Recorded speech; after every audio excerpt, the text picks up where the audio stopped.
Hello, and thank you for viewing my YouTube video. If you find this video relevant, please subscribe to my YouTube channel.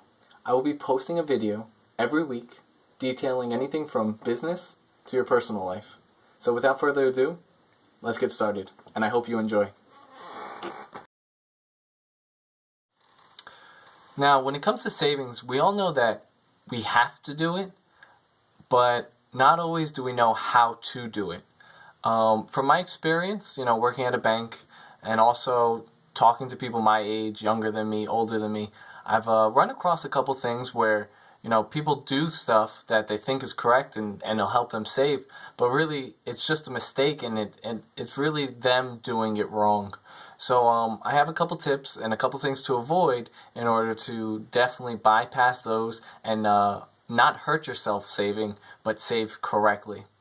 Also, I've written an article on my website, which I'll drop a link in the description. I'll also put it here on the webpage, and it'll show you a couple extra tips. So I have 3 tips for you on this video, and I'll have 4 tips on the article. So you'll get 7 whole tips on how to avoid mistakes in savings and how to do it better. So let's get started. The first mistake that I notice people do is they'll take their entire check and they'll deposit it all into their savings account. Now, what will end up happening is throughout the week, they'll steal from their savings account and they'll deposit it into their checking account, known as a transfer. The reason why this is a big problem is, one, you don't know exactly how much you need in your checking account in order to sustain yourself throughout the week or the bi-weekly pay period. So what's ended up happening is you're taking small amounts from your savings. You're taking the $5, you're taking the $10, you're taking the $20, and you're depositing into your checking account as you need it. And this per need basis will make you actually do more transactions to your savings account.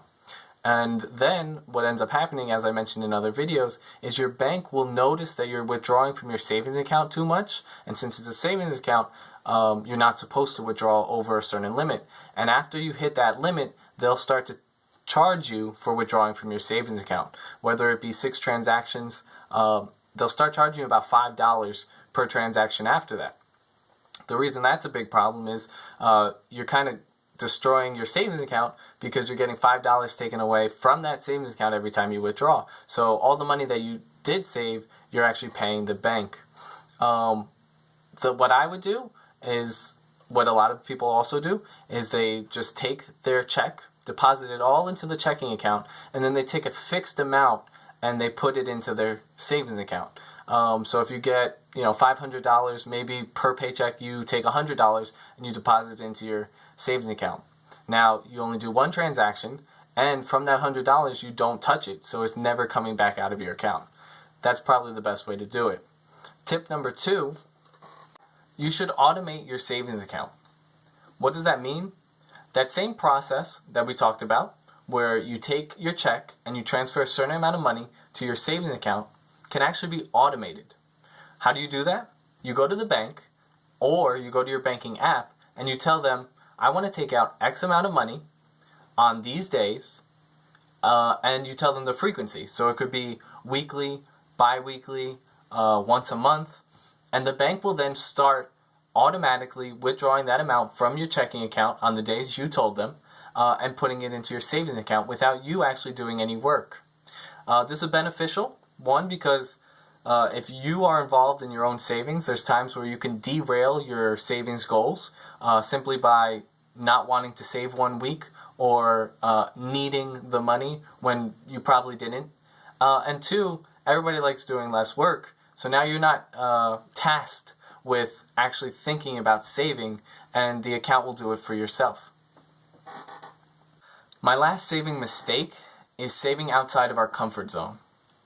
So let's take a real world example. Imagine losing weight. A lot of times we set a goal that is way too hard, and we try killing ourselves for the first week or 2 weeks. You don't eat anything, you go running every day, you try to lift the weights, and it's really unsustainable.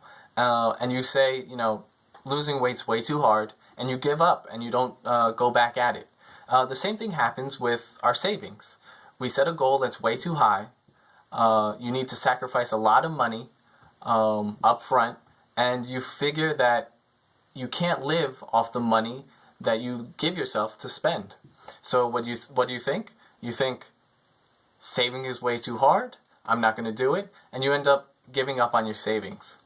What I suggest is take a really small goal first.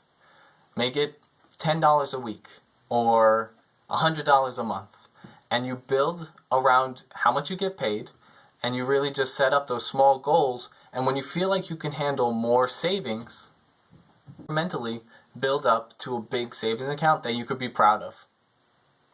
Now, if you found any of this information useful, don't forget to give it a big thumbs up below, and also leave a comment detailing how you save and what tricks and tips you use.